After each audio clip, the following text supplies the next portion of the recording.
नमस्कार मित्रांनो, आज आपण अतिशय महत्त्वाच्या अपडेटबद्दल इथं चर्चा करणार आहोत, ज्यामध्ये मोदी सरकारने पूरग्रस्त राज्यांना दिलेली प्रचंड आर्थिक मदत. त्याचप्रमाणे संकटाच्या वेळी मोदी सरकारने महत्त्वाची पावलं उचलत भारतामधील जे काही पूरग्रस्त आणि भूस्खलनग्रस्त, त्याचप्रमाणे अतिवृष्टग्रस्त जे काही नागरिक आहे किंवा जे काही शेतकरी आहे, त्यांना मोठी मदत केलेली आहे. आणि त्या संदर्भाची जी अधिसूचना आहे ती काढण्यात आलेली आहे. आणि यामध्ये महाराष्ट्राला सर्वाधिक मदत त्या ठिकाणी केंद्र सरकारने दिलेली आहे. व्हिडिओच्या माध्यमातून आपण याची सविस्तर चर्चा करणार आहोत, त्यामुळे हा व्हिडिओ शेवटपर्यंत पहा.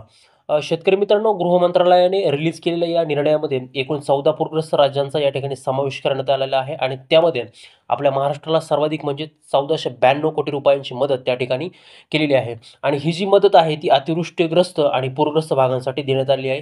त्याचप्रमाणे राज्य आपत्ती प्रतिसाद निधी म्हणजेच SDRF मधून सुद्धा 5,858.60 कोटी रुपये या ठिकाणी मंजूर करण्यात आले आहेत. त्यामध्ये अनुक्रमे महाराष्ट्राला 1492 कोटी रुपये, आंध्र प्रदेशला 1036, आसामला 716, बिहारला 655, मिझोरमला 21.60, सिक्कीमला 23.60, त्रिपुराला 25 कोटी, त्यानंतर गुजरातला 600 कोटी, हिमाचल प्रदेशला 189 कोटी, केरळाला 185.60 कोटी, मणिपूरला 50 कोटी, नागालँडला 19.20 कोटी, तेलंगणाला 416.80 कोटी आणि पश्चिम बंगालला 468 कोटी इतकी भरीव रक्कम या ठिकाणी केंद्र सरकारच्या माध्यमातून देण्यात आलेली आहे. शेतकरी मित्रांनो, NDRF मधून देखील अजून अतिरिक्त निधी मंजूर केला जाणार आहे आणि राज्यांना अधिकाधिक आर्थिक मदत ही त्या ठिकाणी केली जाणार आहे.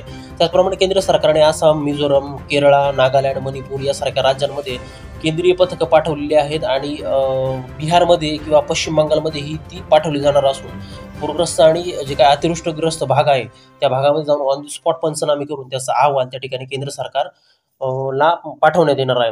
तसंच पंतप्रधान मोदी आणि होम मिनिस्टर त्याचप्रमाणे सहकार मंत्री जे आहेत ते अमित शहा यांच्या नेतृत्वाखाली या वर्षामध्ये एकूण 21 राज्यांना 14,958 कोटी रुपयाची ही जी मदत आहे ती पूरग्रस्त आणि आपत्तीग्रस्त भागांना त्या ठिकाणी दिली गेली आहे.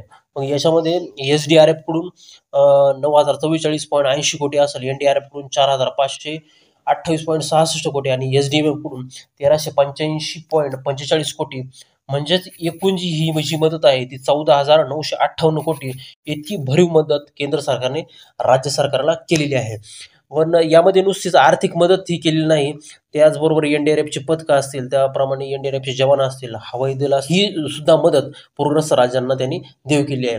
शेवटी मित्रांनो, कसं आहे की नैसर्गिक आपत्ती जी आहे ती कोणाच्याच नियंत्रणात नसते किंवा कोणाच्याच हातात नसते, पण एकत्रित प्रयत्नांनी आणि सरकारच्या भक्कम पाठिंब्याने पूर परिस्थिती जी काय आहे ती परत पूर्ववत करता येते. मित्रांनो, चला आपल्या राज्यांसाठी एकजुटीनं उभं राहूयात.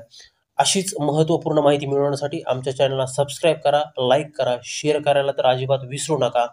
त्याचप्रमाणे ही जी माहिती आहे ती तुमच्या मित्रांपर्यंत अधिकाधिक पोहोचवा, त्यामुळे त्यांना या मदतीचा होणारा जो काही लाभ आहे तो घेता येईल. धन्यवाद.